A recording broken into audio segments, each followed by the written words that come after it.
मैं तुम्हें सुन रही हूँ शफाक,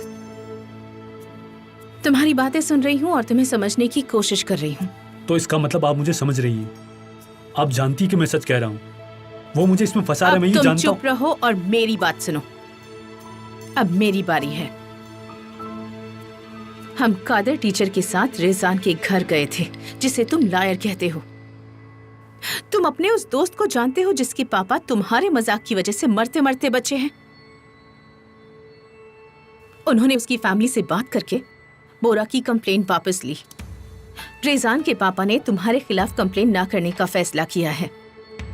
वो बस इतना चाहते हैं कि तुम एक बार रेजान से माफी मांग लो। कादर टीचर ने खुद स्कूल आकर तुम्हें ये सब बताने के लिए कहा, लेकिन मैंने उन्हें रोक दिया। मैंने ये सब तुम्हें टेस्ट करने के लिए किया था। आल्प और गोखान ने ये सब कन्फेस कर लिया है।